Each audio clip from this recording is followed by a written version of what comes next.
तो last lecture में हमने लेबर कॉस्टिंग डिस्कस किया था, जिसमें पहले तो हमने direct labour and indirect labour के हवाले से बात की थी कि लेबर को जो भी हम पेमेंट्स करते हैं, वेजेस देते हैं, पीस वर्क बेसिस पे देते हैं या सैलरीज पे करते हैं, तो उन कॉस्ट्स को हम क्लासिफाई कैसे करेंगे? क्या उसको हम डायरेक्ट कॉस्ट मानेंगे या इनडायरेक्ट कॉस्ट मानेंगे? तो जिसमें हमने देखा था जितना भी बेसिक वर्किंग आवर्स होंगे लेबर के, उसको हम डायरेक्ट मानेंगे। डायरेक्ट मानने का मकसद है कि हम उसको यूनिट की कॉस्ट का हिस्सा मानेंगे, और जो भी फिक्स सैलरीज हैं या जो सुपरवाइजर हैं या जो ओवर टाइम प्रीमियम है, वो अमाउंट हम इनडायरेक्ट कॉस्ट ट्रीट करेंगे और उसको हम डायरेक्टली प्रॉफिट लॉस में चार्ज करेंगे। उसको यूनिट की कॉस्ट का हिस्सा मानने के लिए अगर हम एब्जॉर्प्शन कॉस्टिंग फॉलो करते हैं तो हम पहले उसको फैक्ट्री ओवरहेड मानेंगे और फिर फैक्ट्री ओवरहेड मानने के बाद हम उसको यूनिट की कॉस्ट में एब्जॉर्ब करेंगे, जबकि मार्जिनल कॉस्टिंग के अंदर हम उसको डायरेक्टली एक्सपेंस आउट ही कर देंगे। अच्छा, उसके बाद हम आए थे लर्निंग कर्व थ्योरी पे। तो लर्निंग कर्व थ्योरी का पॉइंट क्या था कि जब कोई भी जॉब या कोई भी unit for the first time बनाया जाता है, तो उसको बनाने में जो टाइम लगता है, जिसको हमने रेफर किया था as a is the time taken by first unit और time taken by first batch. जो टाइम लगता है पहले बैच या पहले यूनिट को बनाने में, वो ज्यादा होता है। And with the passage of time, as the activity is repeated, as the production is repeated, the average time per unit or average time per batch is reduced by a constant learning rate. तो हम ये एक formula देख रहे थे, y equals to AR power n। तो A का मकसद था कि जब हम पहला यूनिट बनाते हैं तो पहले यूनिट को बनाने में कितना टाइम लगता है, दैट इज A। और R का मकसद है लर्निंग रेट, और N में हम पावर देंगे अगर हमने कोई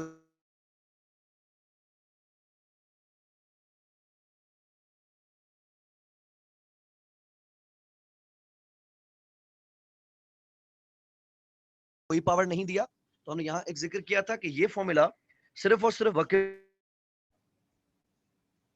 कि ये फॉर्मूला सिर्फ यूनिट्स के लिए 8, 16, 32, 64, 128, इसी तरीके से हम जो जिस तरह एमबीज एंड जीबीज को मेजर करते हैं या बाइट्स को मेजर कर रहे होते हैं, ठीक उसी तरीके से ये फॉर्मूला सिर्फ सर्टेन लेवल पे काम कर रहा होगा। अच्छा, अब हमने बात की थी कि लेट्स से अगर हम पहली टेबल बनाते हैं, उसको बनाने में लगते हैं 6 घंटे, तो ए की वैल्यू हमने रख दी 6 आवर्स और लर्निंग रेट है 90%। तो जब हम इस फॉर्मूला को प्लेस करेंगे तो y equals to a r. तो 6 आवर्स का जब हमने 90% निकाला तो आंसर आ गया 5.4। हमने ये वाजे किया था कि ये 5.4 is not time taken by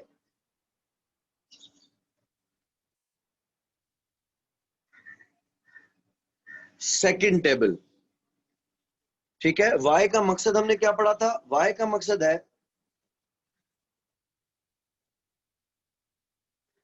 average time.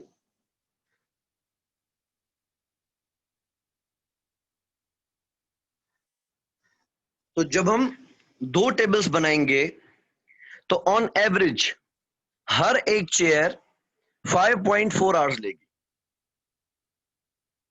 Like हमने पढ़ा था कि अगर हमने पहली चेयर बनाई, उसको बनाने में लगे 180 मिनट और दूसरी चेयर को बनाने में लगे 160 मिनट। तो यू कैन नॉट से कि 160 minute is the value of y, because y का मकसद है एवरेज टाइम।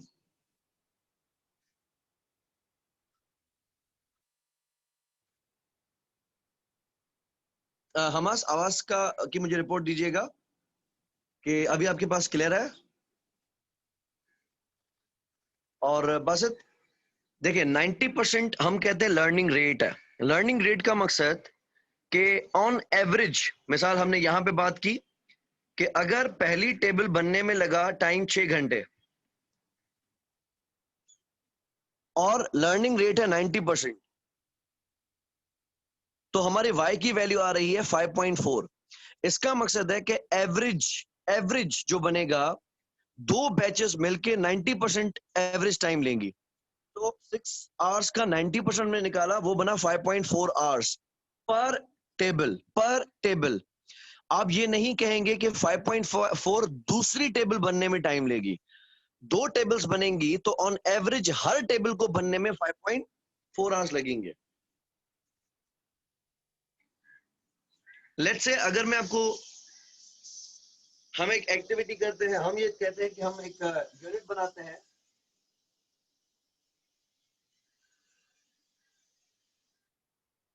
और हमने लेट्स से फॉर इंस्टेंस एक यूनिट बनाना स्टार्ट किया और हमें पता चला कि पहले यूनिट को बनाने में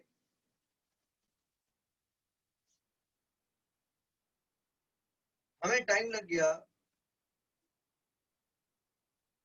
90 मिनट्स का।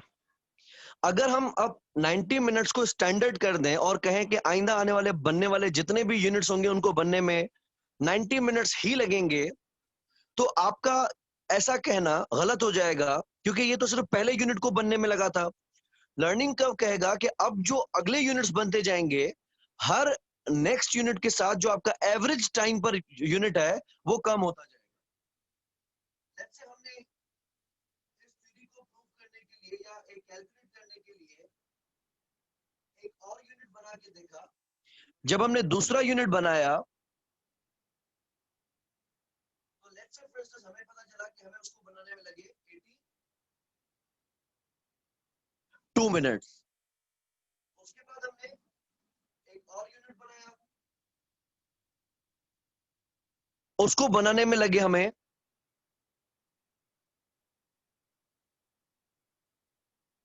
75 मिनट्स।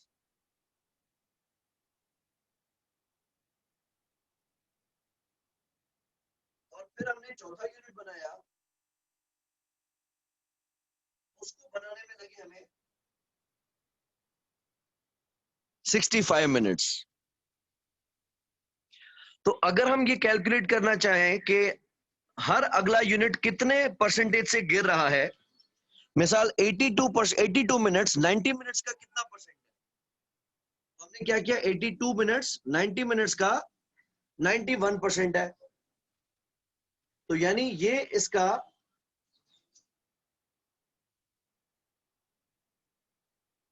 91.1% है। लेकिन लेकिन आप इस 91.1% को लर्निंग रेट नहीं कहेंगे। इसी तरीके से 75 82 का कितना है, तो ये हुआ 91.5 से। इसी तरीके से 65 75 का कितना है,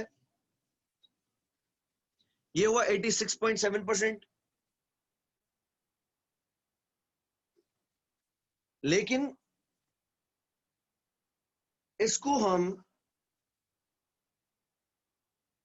लर्निंग रेट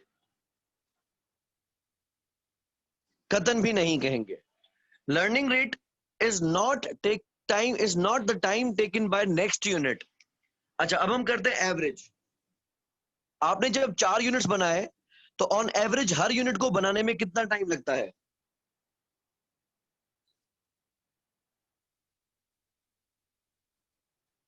तो 90 82 65 75।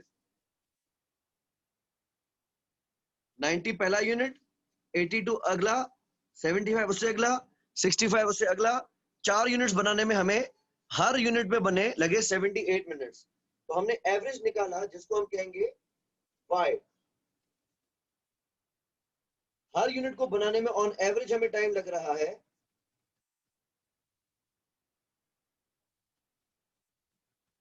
78 मिनट्स पर यूनिट। अच्छा, अब फॉर्मूला में डालते हैं y 78 मिनट्स है, a कितना है, पहले यूनिट को कितना टाइम लगा था 90 मिनट्स, मल्टीप्लाई बाय r। और क्योंकि ये 4 यूनिट्स का डेटा है तो 4 यूनिट्स के लिए हम इसको देंगे स्क्वायर, क्यूब देंगे तो ये बन जाएंगे 8 यूनिट्स। इस तरीके से रेस्ट टू पावर 4 देंगे तो ये बन जाएंगे 16 यूनिट्स। ठीक है। अच्छा, अब 78 मिनट्स ऑन एवरेज लगे, पहले यूनिट को बनने में लगे 90 मिनट्स। अब हम आर की वैल्यू फाइंड आउट करते हैं। तो 78 डिवाइडेड बाय 90, लेकिन आर के ऊपर स्क्वायर है, तो स्क्वायर को आजाद करने के लिए हम क्या करेंगे, इसको रूट कर देंगे।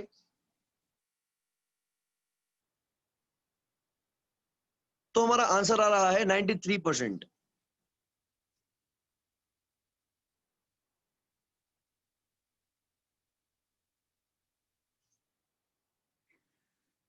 93% हम कहेंगे is the value of r. 93.09% या 93.1%, करेक्ट। तो एक इस लर्निंग कर्व थ्योरी को समझने के लिए इस बात को आप वाजे कर लें कि y का मकसद is not the time taken bye nth unit. जो मोस्ट कॉमनली स्टूडेंट घूम फिर के वापस इसी परेशानी में फंस जाता है, वो यही होती है कि स्टूडेंट घुमा फिरा के इसको ये समझता है कि y का मकसद कि अगला यूनिट कितना टाइम लेगा, चौथा यूनिट कितना टाइम लेगा, या छठा यूनिट कितना टाइम लेगा। y का हरगिज भी मकसद ये नहीं है।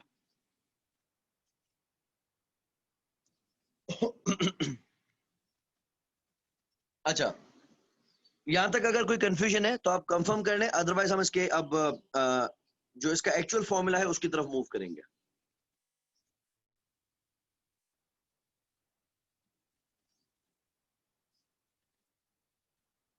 सर इसका पीडीएफ भेज अच्छा, दीजिएगा। अब सीन क्या है कि इस फॉर्मूला की लिमिटेशन ये है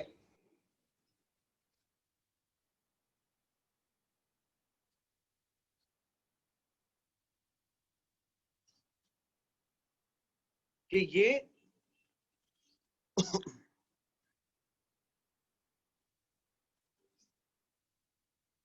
ये formula 2, 4, 8, 16 and so on units के लिए काम करता है। तो अगर हम अपनी मर्जी से यूनिट्स बताना चाहें कि अगर हमारी कंपनी लेट्स से 50 यूनिट्स बनाती है या 500 यूनिट्स बनाती है या 5000 यूनिट्स बनाती है, तो आपका ये फॉर्मूला तो काम नहीं कर पाएगा। उसके लिए फॉर्मूला क्या है, y equals to a, same हो गया, लेकिन आगे चेंज है x rest to power b।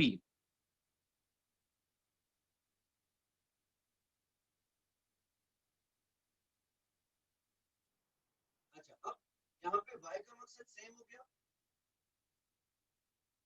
y का मकसद है average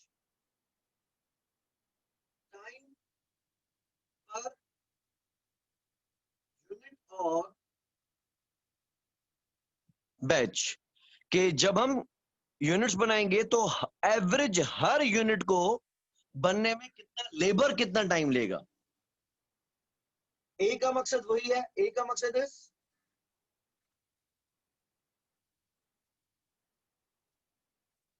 time taken bye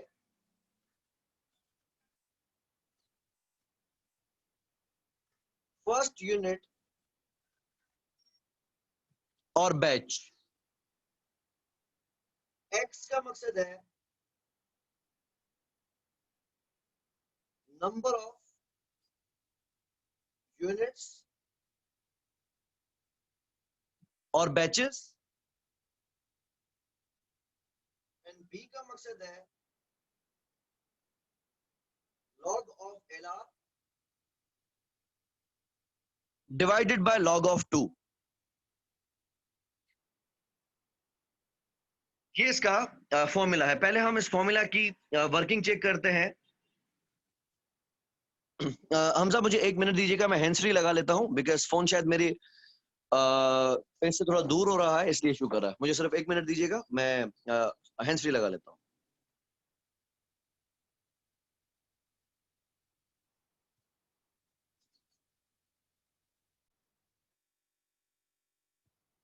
Basit देखिए, इसमें बी का कोई मकसद नहीं है। बी एक फॉर्मूला है, और that is logarithm of learning rate and log divided by logarithm of 2। मुझे पहले कंफर्म करिएगा आपके पास आवाज अब क्लियर है।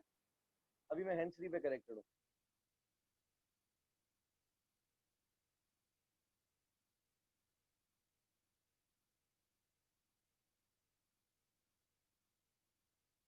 अभी भी चल चले, ठीक है। मैं थोड़ा इसको लाउड बोलता हूँ, और अगर ज्यादा ट्रबल हो तो काइंडली अपना माइक यूज करके मुझे एक बार इन्फॉर्म कर दीजिएगा, बिकॉज मैं जब स्क्रीन पे होऊंगा तो मुझे कम पता चलेगा शायद उसके बैक का। Okay, so it is y. Y का मकसद हमने पढ़ा, it is average time per unit और बैच। ए का मकसद is time taken by first unit और फर्स्ट बैच।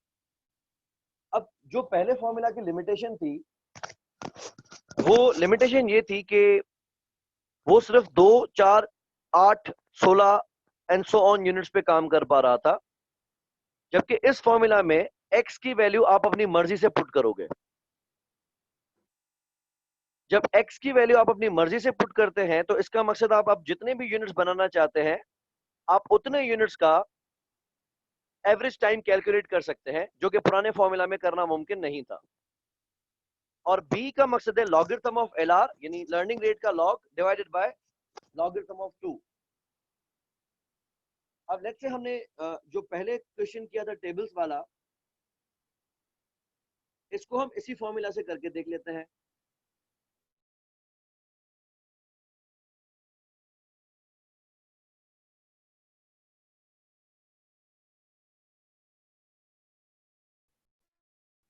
इसमें हम रख रहे हैं y। ओके, मैं पहले 2 यूनिट्स के लिए कैलकुलेट कर रहा हूं। इसमें पहला टेबल बनने में कितना टाइम ले रहा था? 6 मल्टीप्लाई बाय x की वैल्यू हम रखते हैं 2, यानी 2 यूनिट्स अगर हम बनाए तो क्या होगा? पावर b का मकसद है लॉगरिथम ऑफ LR। इस क्वेश्चन में लॉग कितना है? 90% डिवाइडेड बाय लॉगरिथम ऑफ 2। तो आप कैलकुलेट करें कि अगर हम log of 0.9 divide by log of 2 करते हैं तो इसका आंसर हमेशा माइनस में आएगा। Log of 90% divided by log of 2,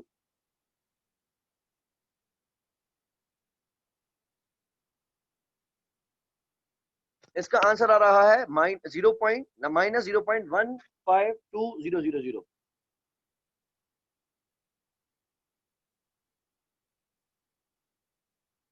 ठीक है। अच्छा, अब मैंने क्या करना है? 2 पावर आंसर यह गया 0.89 मल्टीप्लाई बाय पहले यूनिट को कितना टाइम लगा था? 6 घंटे, तो आंसर आ गया 5.4। Average time to be taken by 2 tables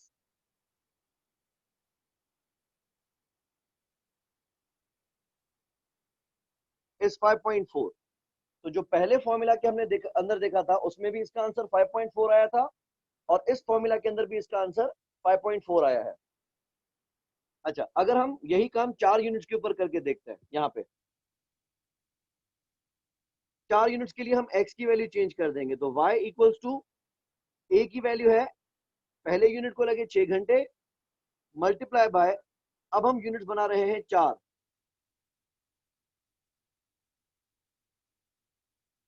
divided by sorry power log of 90.9 divide by log of 2। Okay, अब मुझे बताओ कि आपके पास y की वैल्यू क्या आ रही है?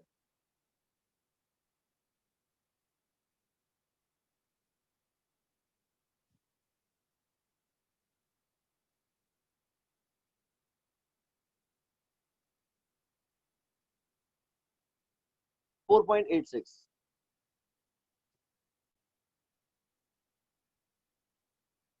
ये आ गया 4.86।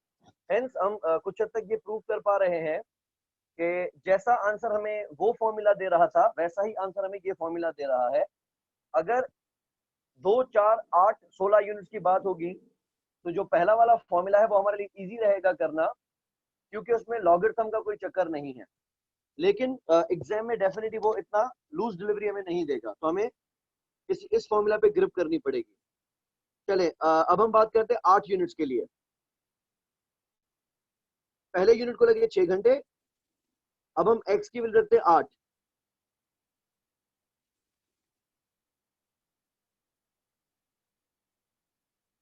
Divided by power log of 0.9 log of 2।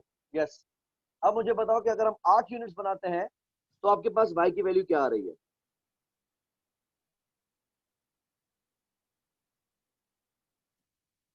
4.374 hours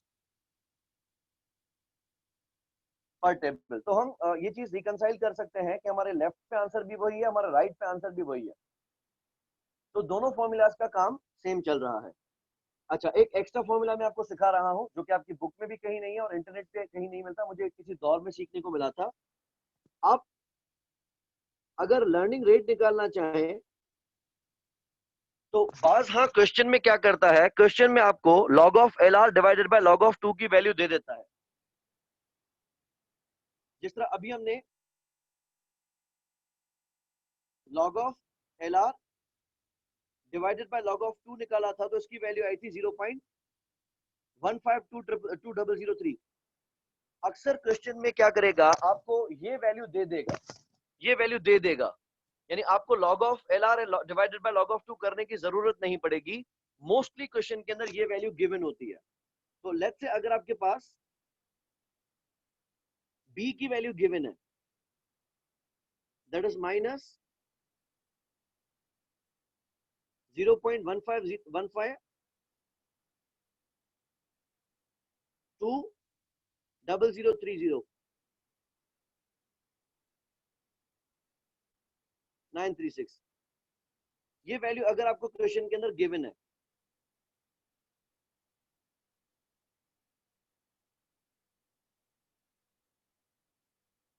तो लर्निंग रेट कैलकुलेट करने का तरीका है 2 रेज़ टू पावर b।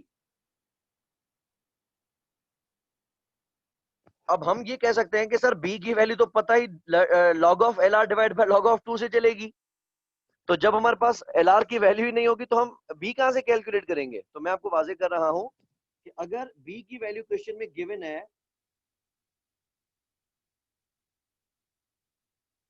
तो आप क्या करेंगे, लर्निंग रेट कैलकुलेट करने के लिए 2 रेज़ टू पावर b की वैल्यू आपको ऑलरेडी क्वेश्चन में गिवन है, माइनस 0.15 20030 936। तो ये वैल्यू मुझे गिवन है, मैं क्या करता हूं 2 रेज़ टू पावर वो लॉग की वैल्यू लगा देता हूं, तो आंसर आ गया 0.9।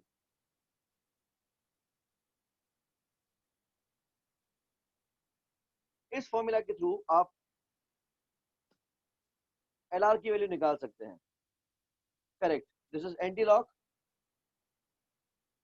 Of b into log of 2। Correct, सही है, एंटी लॉग हमने कर लिया। करेक्ट, तो इस तरीके से हमें LR की वैल्यू कैलकुलेट करने का तरीका भी मौजूद है जो कि मैथमेटिकली हम प्रूव कर सकते हैं। बहरहाल कहने का ये मकसद है कि लर्निंग रेट कैलकुलेट करने के भी तरीके मौजूद हैं जो कि आपको आने चाहिए, क्योंकि कभी कभी क्वेश्चन के अंदर आपको ये डेमोन्स्ट्रेट करने को दे सकता है कि आप बताएं कि लर्निंग रेट कितना होगा, और दूसरा आपसे प्रॉपर कॉस्टिंग करवाएगा और बोलेगा कि अगर हम इतने यूनिट्स बनाते हैं तो हमारी पर यूनिट कॉस्ट क्या आएगी।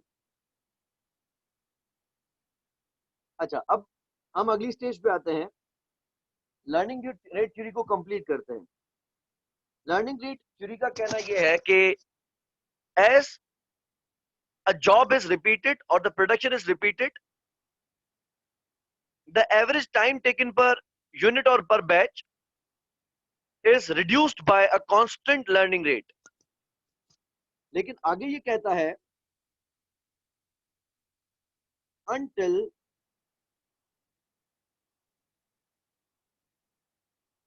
a steady stage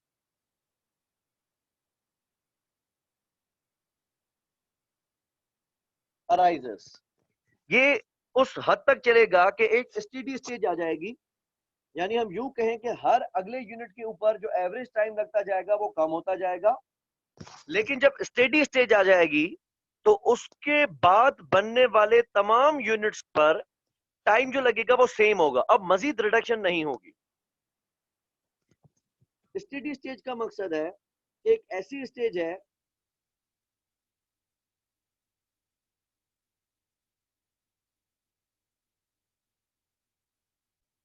where learning curve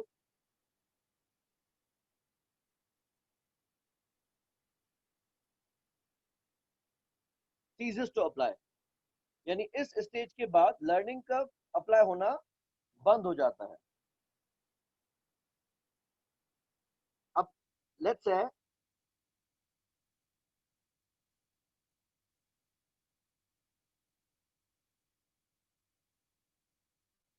हमें पता चलता है कि हमने एक बैच बनाया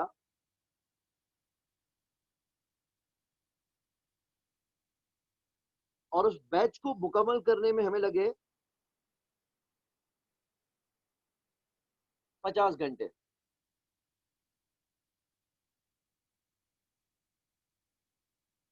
हमारी कंपनी को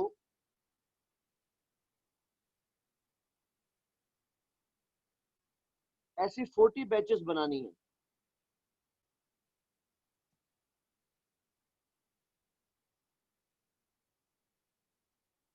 हमें पता चलता है कि लर्निंग रेट जो अप्लाई होगा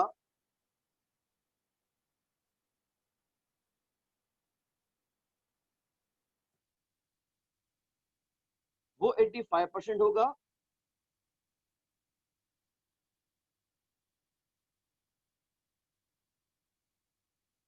जो कि सीज हो जाएगा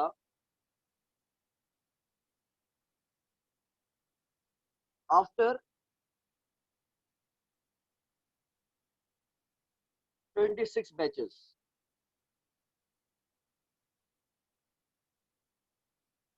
यानी तमाम batches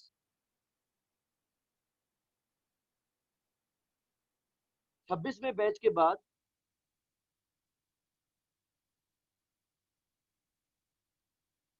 will take same time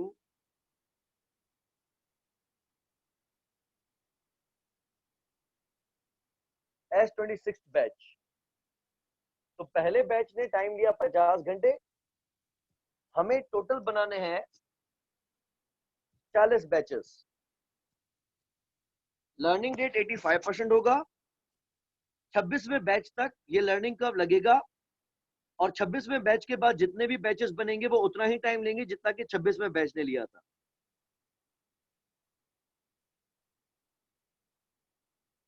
assume हमारा लेबर रेट 450 रुपए पर आवर है। तो अब हमें कैलकुलेट करना है कि 40 बैचेस बनाने पे हमारा टाइम कितना लगेगा और 40 बैचेस बनाने में हमारी लेबर कॉस्ट कितनी आएगी। तो अगर मैं लर्निंग कर्व लगाऊं तो मैं x की वैल्यू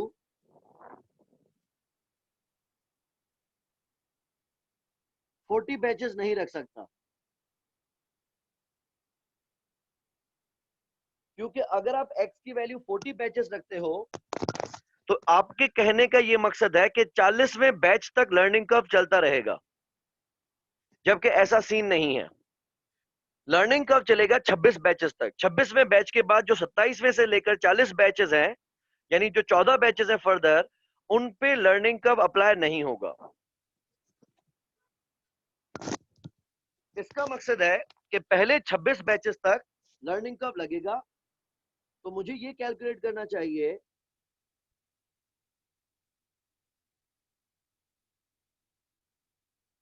कि जो पहले 26 बैचेस हैं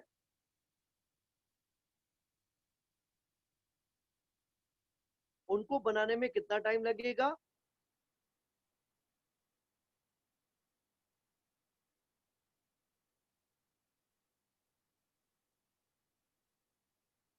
और उसके बाद जो 14 बैचेस हैं उसको बनने में कितना टाइम लगेगा। जब आप ये कह रहे हैं कि 27वें से लेकर 40 बैचेस तक या 26वें से लेकर 40 बैचेस तक हर बैच को बनने में सेम टाइम लगेगा जितना कि 26वें को लगा था, लेकिन मुझे कैसे पता चलेगा कि 26वें बैच बनाने में कितना टाइम लगता है?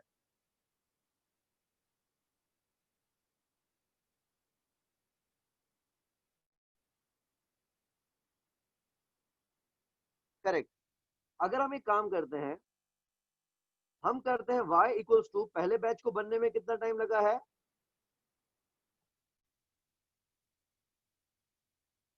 50 घंटे। और x की वैल्यू हम रखते हैं 26। फॉरवर्ड देते हैं, log of 0.85 divide by log of 2। तो y की वैल्यू क्या बन रही है?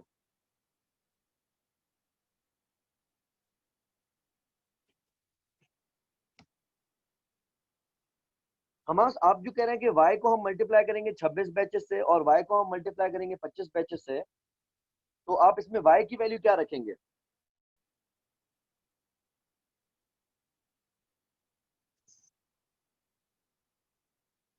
पहले आप मुझे ये बताएं कि आपकी 26 बैचेस पे एवरेज टाइम क्या आ रहा है? 23.29।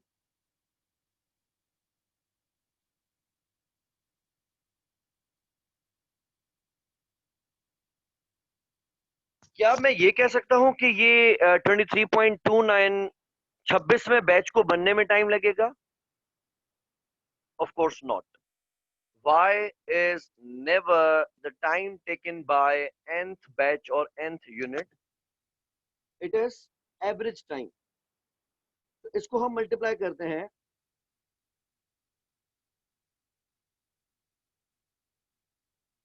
26 बैचेस से, तो हमें पता चल जाएगा कि 26 बैचेस को बनने में टोटल टाइम कितना लगेगा? 605.59।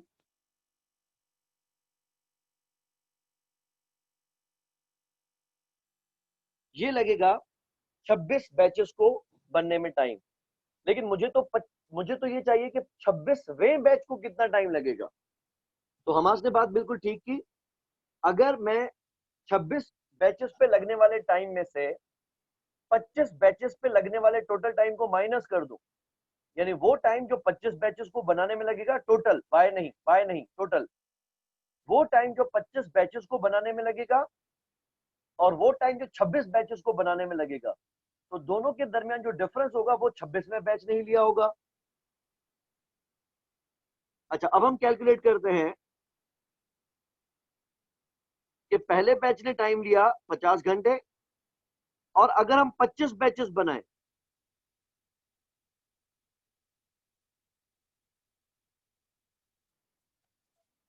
तो y की वैल्यू क्या बैठती है?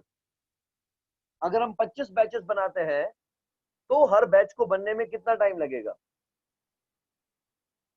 23.51 hours। Is 23.51 hour time taken by 25th batch? No. Again, it is average time per batch if 25 batches are produced। तो अगर हर बैच को इतना टाइम लगता है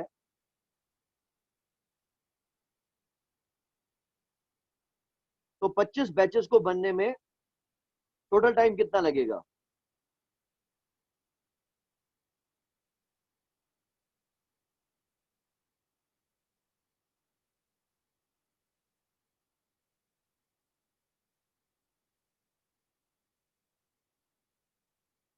$587.68।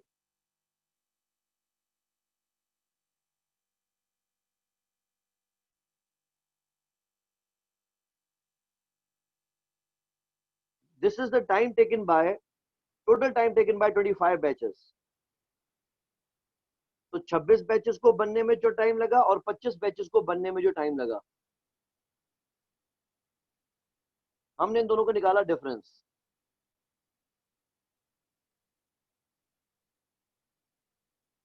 605.59 माइनस 587.6 है, डिफरेंस कितना आ रहा है? 17.91. This is time taken by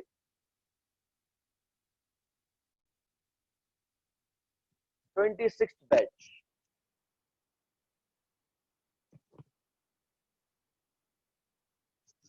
कि 26वें यूनिट को बनने में, 26वें बैच को बनने में इतना टाइम लगेगा, और यही वो टाइम है जो अब जितने भी बैचेस बनेंगे वही टाइम लेंगे।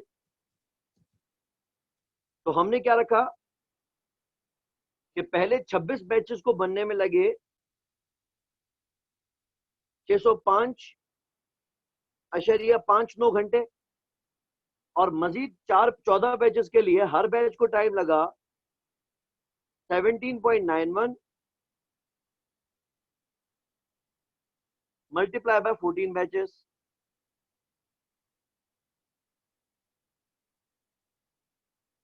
250.74।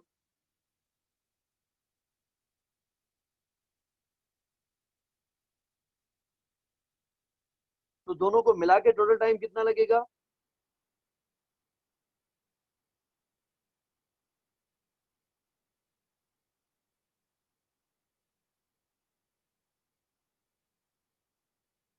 $856.33।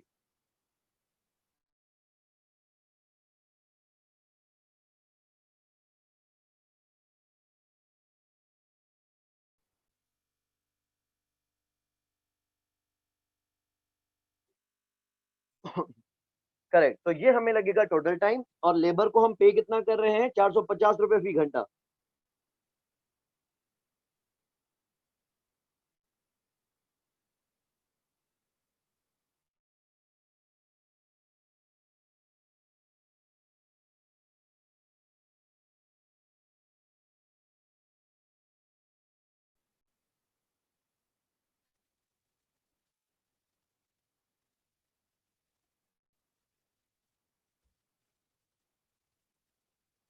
ये हमारी आएगी total labour cost.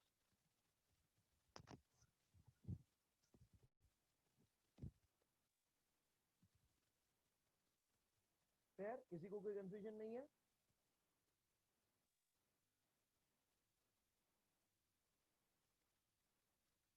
Correct.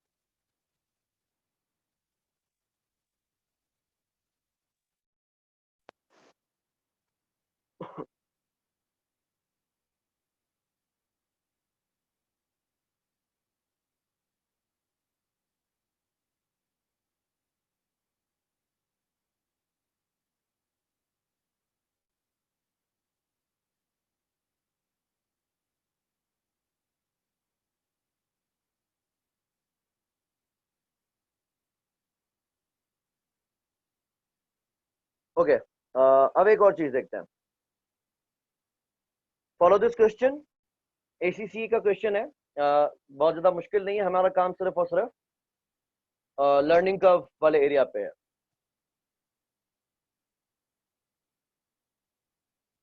It says Big Cheese Chair manufactures and sells executive leather chairs. They are considering a new design of massaging chair to launch into the competitive market in which they operate. ठीक है, वैसे ये leather chairs बनाते हैं, executive chairs. अब ये decide कर रहे हैं कि हम एक मसाजिंग चेयर बनाएं।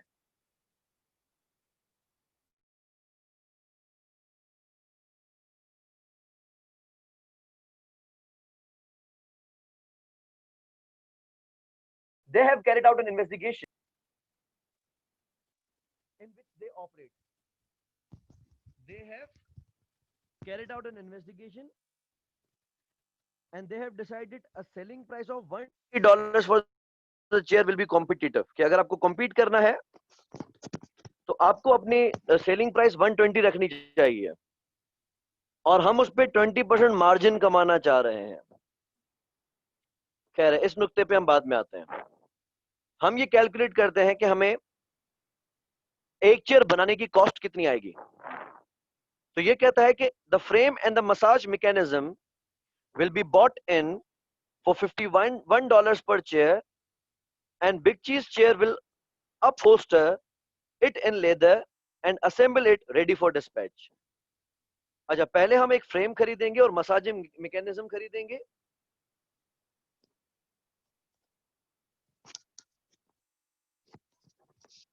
जिसका खर्चा $51 है। उसके बाद हम उसको लेदर में लपेट के और असेंबल करेंगे और उसके बाद हम उसको सेल करेंगे, बेचेंगे। Leather cost $10 per meter and 2 meters are needed to complete the chair. Although 20% of the leather is vested in upholstery process.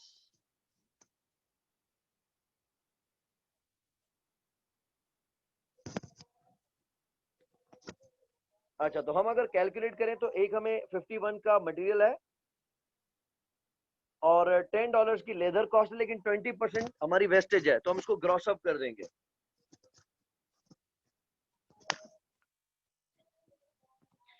आगे कहता है the upholstery is an assembly process will be subject to learning effect as the workers get used to the new design. Big Cheese chair estimates that the first chair will take 2 hours to prepare. पहली chair को बनाने में 2 घंटे लगेंगे, but this will be subject to a learning rate of 95%.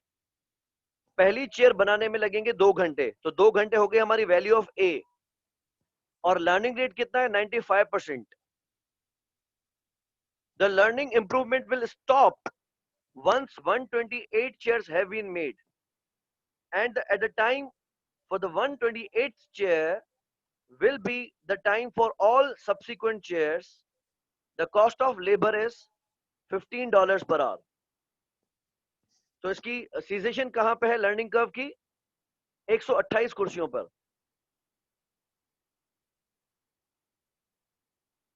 The learning formula is used on the formula sheet, and at 95% learning rate, the value of B is minus 0.074000581. खैर इसको हम खुद भी कैलकुलेट कर सकते हैं।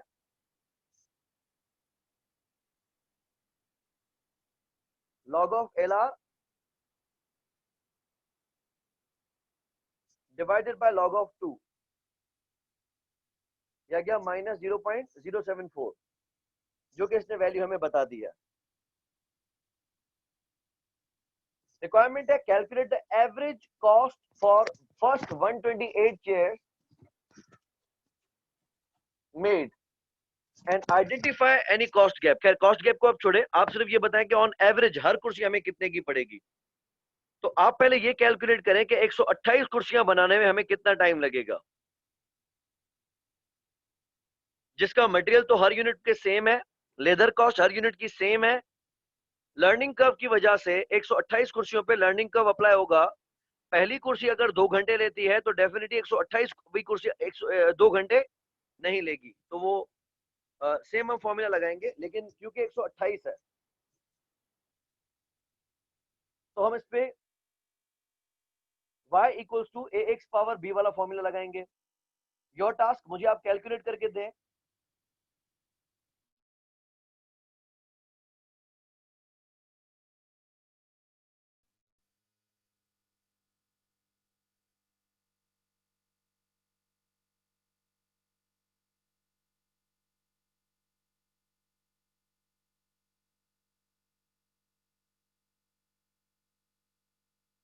$1.3976।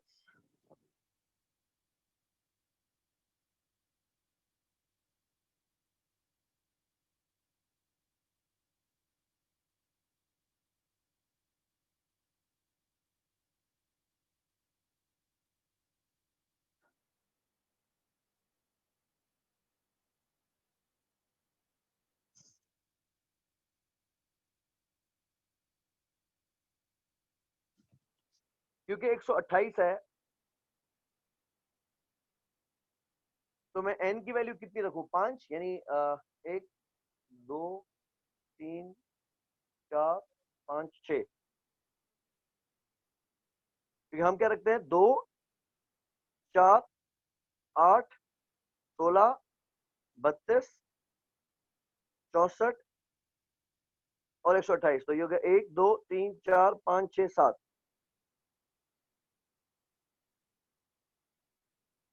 हम अगर पुराने फॉर्मूला की तरफ चले, y इक्वल्स टू ए इसमें कितना दिया है 2 घंटे,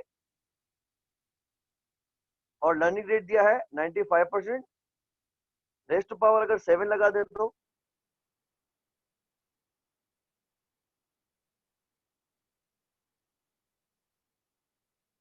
1.3967।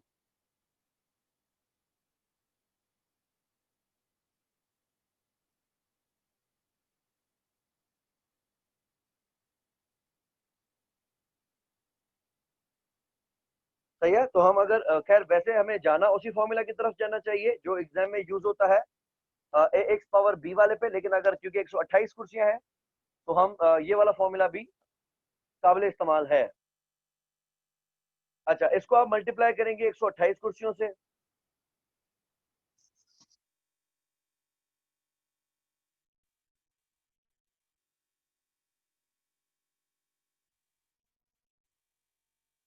तो टोटल टाइम हमें लग रहा है 178.77 आवर्स।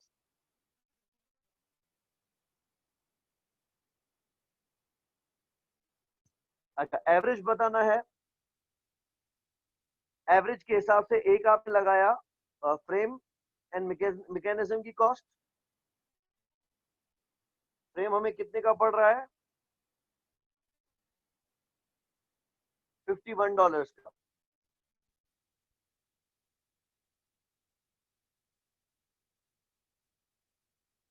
दूसरा लेदर है,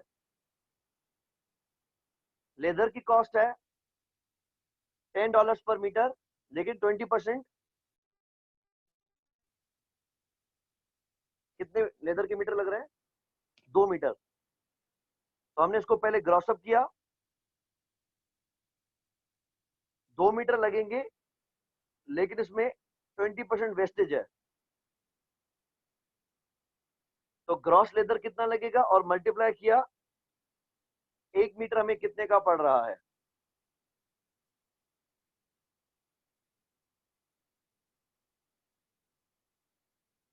हमें इनपुट करने पड़ेंगे 2.5 मीटर, तो ये हो गया $25 का।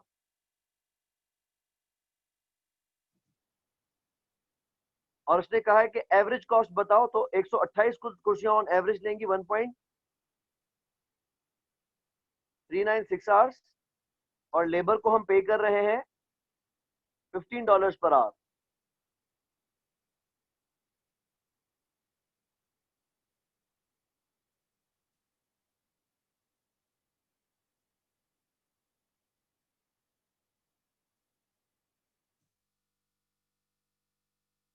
तो ये आ गया 20.95।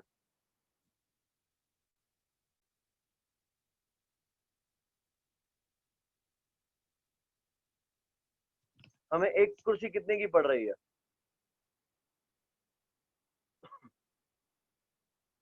51 प्लस 25 प्लस 20.95 या 21, ये आ रही है 96.95 की।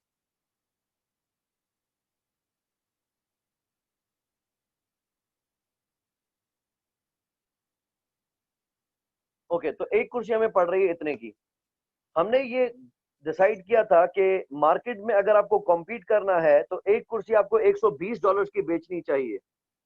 तो हम कॉस्ट प्लस प्राइसिंग को अगर उल्टा करें, अगर एक कुर्सी मैं $120 की ही बेचना चाहता हूं, माइनस उसमें से मैं प्रॉफिट कितना कमाना चाहता हूं, लिखा है कि हमें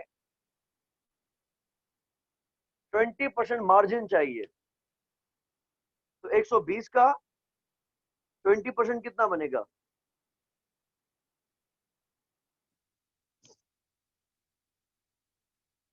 24। तो $20 120 में अगर हम बेचें, उसमें ₹24 तो हमें बचने चाहिए, तो कुर्सी बननी कितने में चाहिए?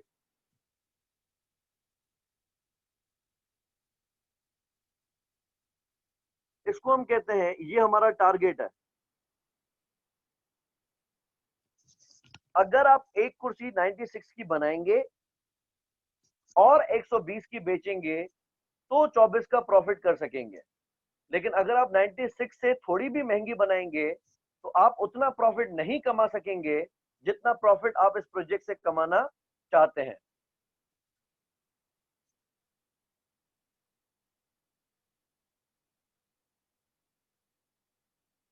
अच्छा, अब सिलसिला क्या है, हमने जब एवरेज कैलकुलेट किया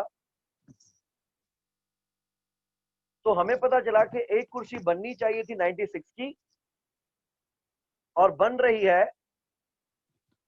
96.95 की।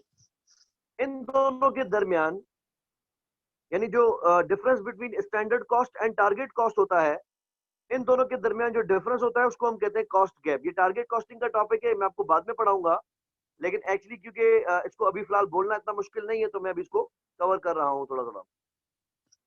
हमारा टारगेट ये है कि अगर 120 की बेचनी है, अगर 120 से ज्यादा में बेचोगे वॉल्यूम नहीं बिक पाएगा, आप कंपीट नहीं कर पाएंगे, और कंपनी का मकसद ही प्रॉफिट कमाना है। तो मुझे प्रॉफिट से कॉम्प्रोमाइज करने की बात ना करना कि आप प्रॉफिट प्रॉफिट कम करो। भाई मैं क्यों करूं, मुझे तो मेरा 20% मार्जिन चाहिए, 24 रुपए मुझे चाहिए कैसे भी करके। तो आपको एक कुर्सी 96 की बनानी चाहिए, लेकिन आपकी कुर्सी बन रही है 96.95 की। तो इन दोनों के दरमियान जो डिफरेंस है उसको हम कहते हैं कॉस्ट गैप। अब हमें कोशिश करनी है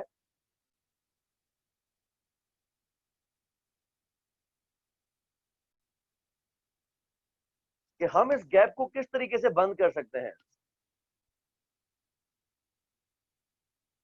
अच्छा, अब थोड़ी बहस छिड़ जाती है सेकंड पार्ट में। The production manager denies any claims that a cost gap exist. वो कहता है कि भाई कोई कॉस्ट गैप ही नहीं है, वो डिनाई कर रहा है। And he stated that the cost of 128 chairs 128 chair will be low enough to yield a required margin। वो कहता है कि आप एवरेज ना देखें, आप ये देखें कि 128वीं कुर्सी है, जो 128वीं कुर्सी है उस पे आपका कॉस्ट गैप नहीं होगा। आप ये बताएं, calculate the cost of 128 chair. आपने एवरेज नहीं बतानी है, आपने 128वीं कुर्सी की कॉस्ट बतानी है। And state whether the target cost is being achieved on 128 chair. चले, मुझे आप पहले ये बताएं कि 128वीं कुर्सी पे लेबर टाइम कितना लगेगा। योर टास्क, 128वीं कुर्सी पर लेबर टाइम कितना लगेगा।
वंडर मुझे, हाँ ओके,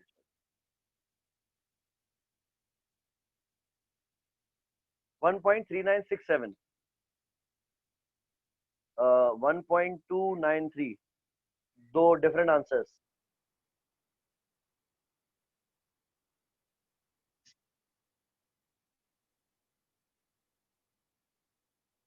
बस 1.3967 है ना, वो y की वैल्यू है। और y का मकसद हरगिज भी ये नहीं होता कि 128वीं कुर्सी कितना टाइम लेगी।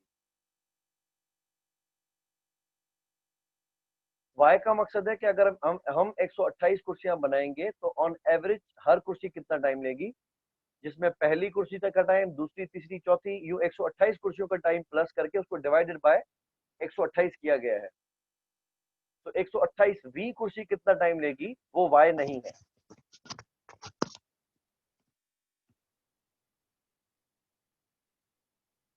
उसके लिए आप क्या करेंगे, पहले आप कैलकुलेट करेंगे 128 कुर्सियां कितना टाइम ले रही हैं, फिर आप कैलकुलेट करेंगे 127 कुर्सियां कितना टाइम ले रही हैं। अच्छा, 128 कितना ले रही हैं हम ये कैलकुलेट कर चुके हैं।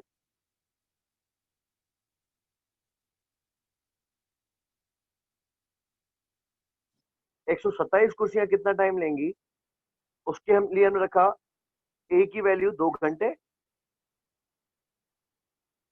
मल्टीप्लाई बाय आपने रखा x की वैल्यू आपने रखी 127 कुर्सियां, और उसको पावर दिया log ऑफ LR 95 है इसमें, डिवाइडेड बाय log ऑफ 2 का। तो y की वैल्यू कितनी आई, 1.3974।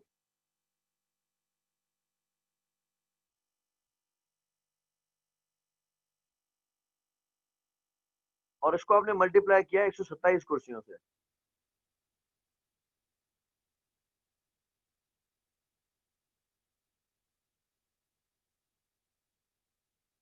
तो आपको टोटल लग रहा है 177.4698।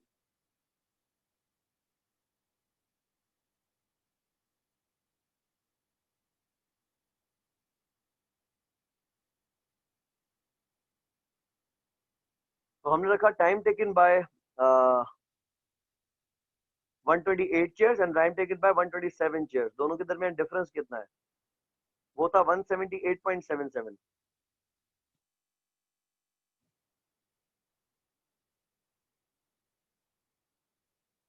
तो यह आ गया 1.3002, यानी इसको हम राउंड अप ही रखें अगर तो यह रहा है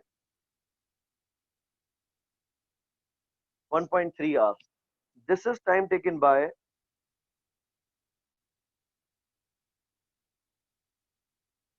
128 चेयर। अब हम इस कॉस्ट को रिपीट करें अगर, तो 51 का आपका खर्चा है फ्रेम का, 25 का आपका खर्चा है लेदर का, और लेबर को आप कितना टाइम देंगे आप 1.3 आवर्स, जबकि लेबर को पे किया जाएगा $15।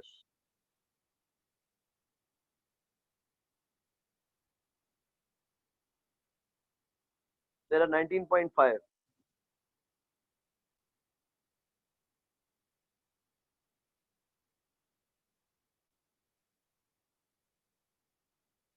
प्लस 15,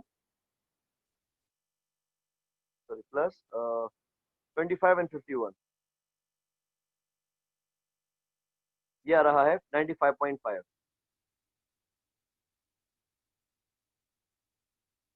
तो प्रोडक्शन मैनेजर साहब का जो कहना था कि इसमें कोई टारगेट कॉस्ट नहीं है, तो यहाँ पे आप देख सकते हैं कि 128वीं कुर्सी आपको पड़ रही है 95.5 की, जबकि आपको पढ़नी चाहिए मैक्सिमम 96 की, उससे कम ही पड़ रही है। तो अब इसका मकसद हमारे पास टारगेट कॉस्ट गैप नहीं है। ये इनफैक्ट अच्छा है कि आपको कुर्सी जो 96 की पढ़नी चाहिए वो 95.5 की पड़ रही है, तो ये आपकी कंपनी के फायदे की बात है।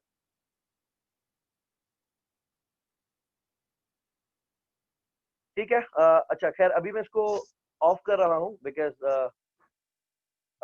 मेरे लिए अभी कंफर्टेबल सिचुएशन नहीं है, यहाँ थोड़ा मैं कोल्ड टेम्परेचर में बैठा हुआ हूँ।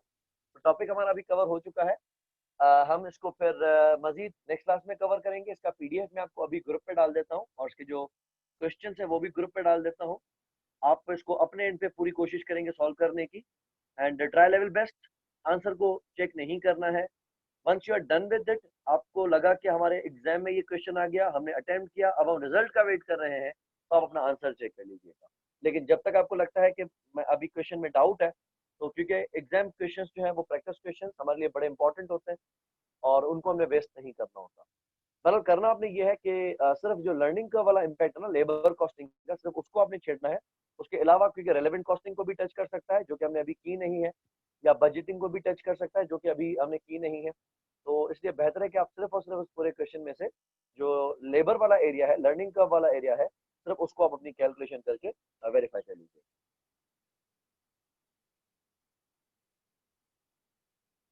ठीक है, इंशाल्लाह फिर अपनी नेक्स्ट क्लास में मुलाकात होती है। थैंक यू सो मच, अपना ख्याल रखिएगा। अल्लाह हाफ़िज़।